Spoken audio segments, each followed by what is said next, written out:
Bonjour, bienvenue dans un nouveau moment debunk faux salut. Aujourd'hui on va parler de Hébreux chapitre 12 verset 14 et notamment on va étudier la deuxième partie du verset. Donc Hébreux chapitre 12 verset 14 nous dit: poursuivez la paix avec tous les hommes et la sainteté sans laquelle aucun homme ne verra le Seigneur. Donc on va étudier cette notion de la sainteté sans laquelle aucun homme ne verra le Seigneur. Et pourquoi étudier ce verset? Parce qu'il y a beaucoup de faux chrétiens et de faux prophètes qui utilisent ce verset pour enseigner un salut par les œuvres. Donc ce que font ces personnes, c'est qu'ils disent que sans la sanctification que l'on fait chaque jour, nous ne verrons pas le Seigneur, donc nous ne pourrons pas aller au paradis. Donc ce sont des gens qui pensent qu'ils doivent être saints dans leur vie afin de mériter d'aller au paradis. Donc c'est un faux enseignement grave, parce que c'est un salut par les œuvres qui fera en sorte que les gens seront condamnés, parce que personne ne peut être justifié par sa propre sainteté ou par ses propres œuvres. Nous pouvons être justifiés seulement par Jésus-Christ. Donc ces gens utilisent ce verset, ils le sortent du contexte, parce qu'on va voir justement qu'est-ce que signifie ce verset et dans quel contexte il est. Les gens sortent ce verset de son contexte pour enseigner un salut par les œuvres, et ils croient qu'ils doivent être saints, donc ils doivent se justifier par eux-mêmes afin d'aller au paradis. C'est une grave hérésie, c'est une hérésie de damnation, c'est ce qu'on va voir dans cette vidéo. Donc pour bien analyser, déjà on va voir le contexte, donc qui est Hébreux chapitre 12. Donc Hébreux chapitre 12 est un chapitre qui s'adresse à des personnes déjà sauvées. Paul, ici, enseigne des personnes qui ont déjà reçu le salut, qui sont déjà enfants de Dieu. C'est ce qu'on va voir notamment dans Hébreux chapitre 12, versets 1 et 2. C'est pourquoi, voyant que nous aussi sommes environnés d'un si grand nuage de témoins, laissons de côté tout fardeau et le péché qui nous assiège si aisément, et courons avec patience la course qui est placée devant nous. Regardant à Jésus, l'auteur et le finisseur de notre foi, qui pour la joie qui était placée devant lui a enduré la croix, méprisant la honte, et s'est assis à la main droite du trône de Dieu. Donc les personnes qui sont invitées, qui sont commandées à regarder à Jésus, c'est des personnes qui sont déjà sauvées. Donc lorsque vous mettez votre confiance en Jésus-Christ, vous êtes sauvé pour l'éternité, vous devenez un enfant de Dieu. Ensuite commence la vie chrétienne. Et la vie chrétienne est une course. Le salut, c'est le repos, on l'a déjà vu dans d'autres vidéos. Et notamment, je mettrai en lien une vidéo si vous voulez voir sur le fait que le salut, c'est le repos et la vie chrétienne, c'est une course. Donc il faut savoir que le salut, c'est se reposer sur Jésus-Christ, c'est entrer dans le repos de Dieu. Alors que la vie chrétienne est une course, et on voit cette notion dans plusieurs passages de la Bible, et notamment ici où il est dit « courons avec patience la course ». Donc pour courir cette course de la vie chrétienne, il faut déjà être sauvé. Et ça n'a rien à voir avec notre salut, parce qu'une fois que nous sommes sauvés pour toujours. La course de la vie chrétienne que l'on mène est pour être récompensé, pour être béni du Seigneur. Et donc il dit « regardons à Jésus », parce que ce sont des gens déjà sauvés, et si nous ne regardons pas à Jésus, nous ne pourrons pas courir cette course. Et donc il faut regarder à Jésus, qui est l'auteur et le finisseur de notre foi. Donc c'est par Jésus-Christ que nous sommes sauvés. Lorsque nous avons mis notre confiance en Jésus-Christ, en écoutant la parole de Dieu, eh ben, nous sommes sauvés pour toujours. Et il est dit ici que Jésus, c'est l'auteur et le finisseur de notre foi. Jésus-Christ va finir ce qu'il a commencé, il est fidèle. Donc toutes les personnes qui croient perdre leur salut font de Jésus-Christ un menteur et croient que Jésus-Christ n'est pas fidèle. Or ce verset montre clairement que Jésus, c'est l'auteur et le finisseur. C'est lui qui va finir ce qu'il a commencé. Donc nous pouvons avoir l'assurance de notre salut lorsque nous avons cru en Jésus-Christ. Et ce verset le prouve. Donc on voit le contexte, que c'est un contexte où Paul s'adresse à des gens déjà sauvés. Et au verset 5, il dit aussi « Et vous avez oublié l'exhortation qui vous parle comme à des enfants. Mon fils, ne méprise pas le châtiment du Seigneur. Ne te laisse pas non plus défaillir lorsque tu es repris par lui. Car celui que le Seigneur aime, il le châtie et fouette tout fils qu'il reçoit. » Donc on voit que ce sont des gens qui sont enfants de Dieu. Pour devenir enfant de Dieu, il faut croire en Jésus-Christ. Jean chapitre 1 verset 12 nous dit que ceux qui croient en Jésus-Christ deviennent enfants de Dieu. Donc lorsque vous avez vécu cette nouvelle naissance, vous êtes enfants de Dieu pour toujours. Dieu est votre Père.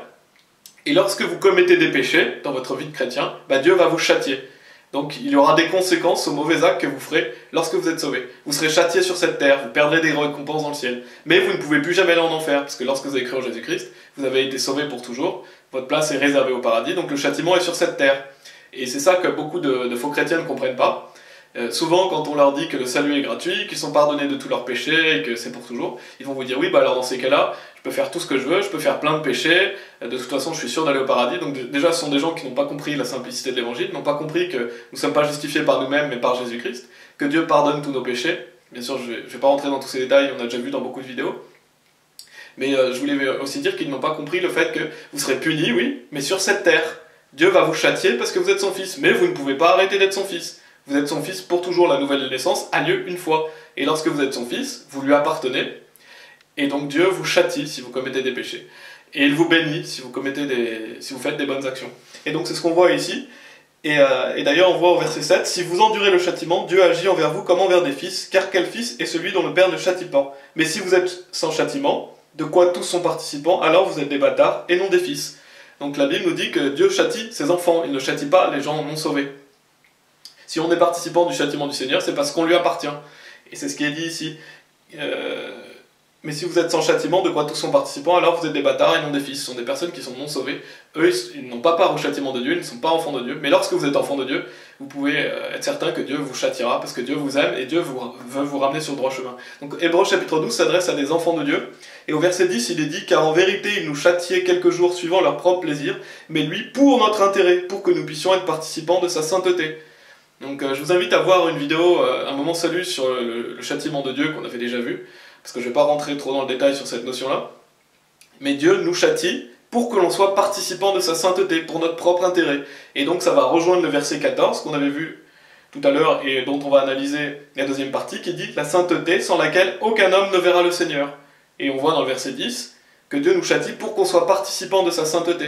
Donc en fait, lorsque vous êtes sauvés, Dieu voudra que vous soyez saints. Si vous n'êtes pas saint, Dieu va vous châtier pour que vous soyez participants de sa sainteté. Et donc, on va voir justement cette deuxième partie du verset 14 pour bien expliquer qu'est-ce que ça signifie. Et au verset 22 et 23, je voulais terminer notamment avec le verset 23 pour bien que vous compreniez que ça s'adresse à des gens sauvés.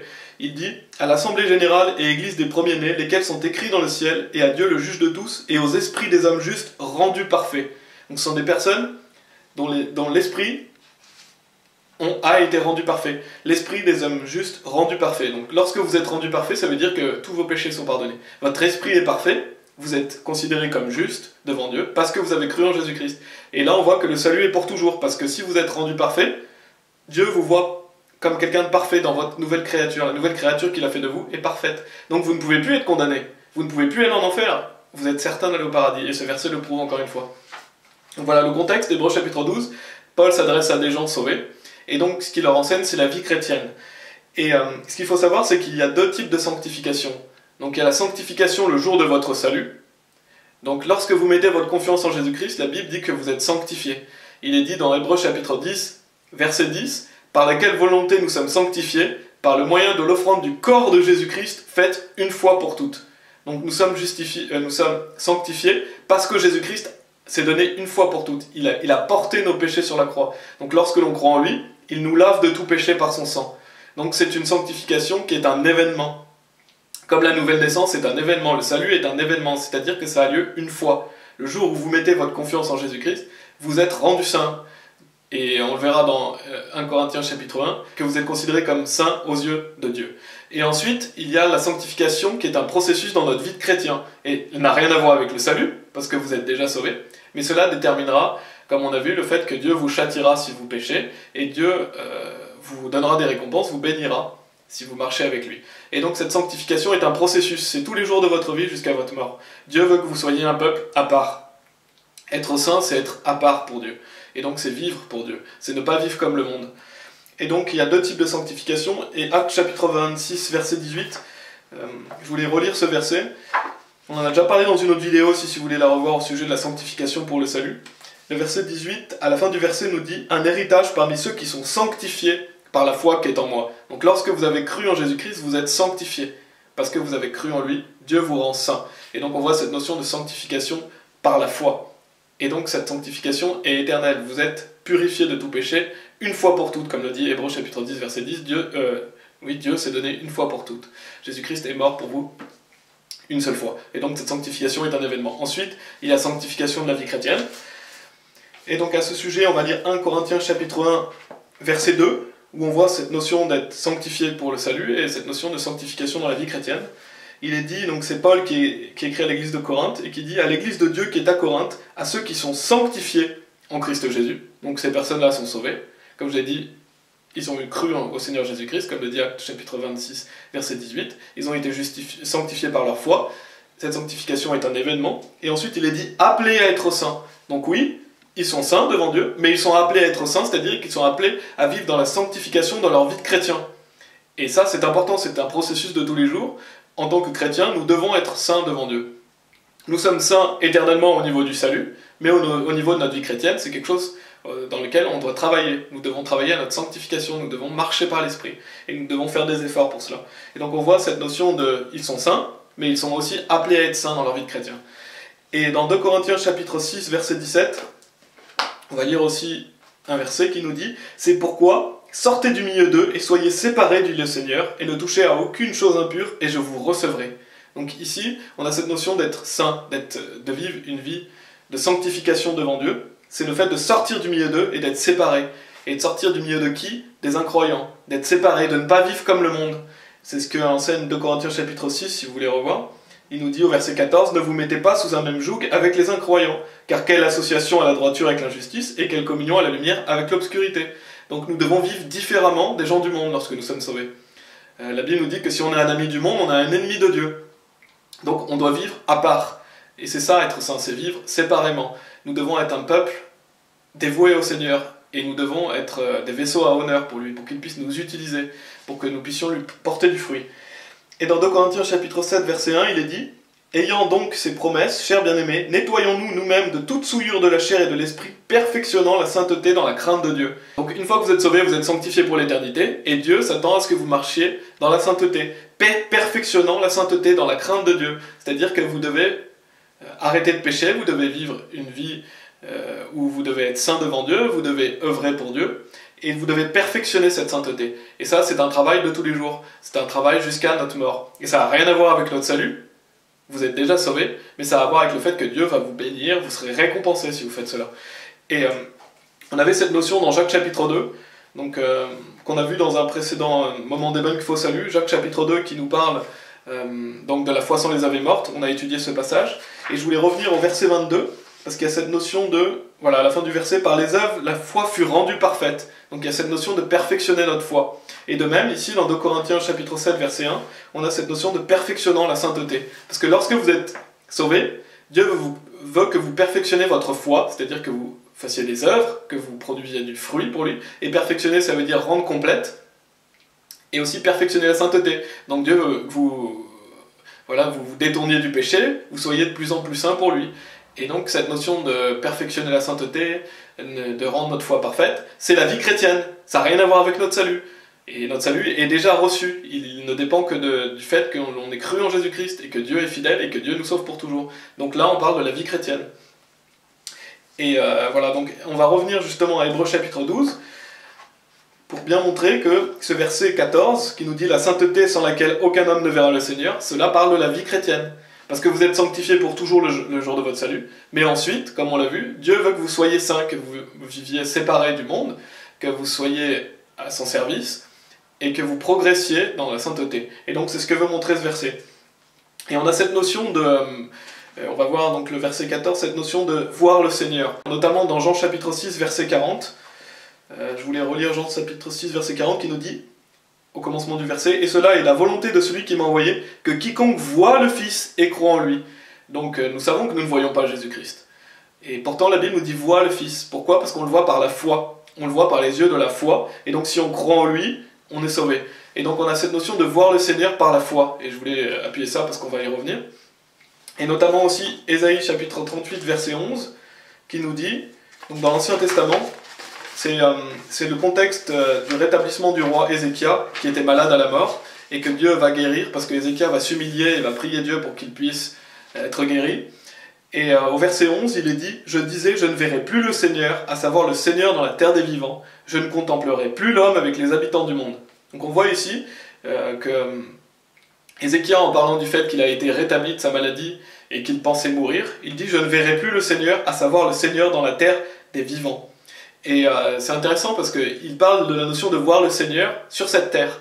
Il ne parle pas du fait de voir le Seigneur au paradis, il parle du fait de voir le Seigneur dans la terre des vivants. Et donc, pourtant, Dieu, nous ne le voyons pas, il est invisible, mais il le voit par la foi. Et donc ça rejoint Hébreux chapitre 12, verset 14. D'ailleurs, c'est deux versets qui montrent le fait de voir le Seigneur, en parlant de notre vie sur terre.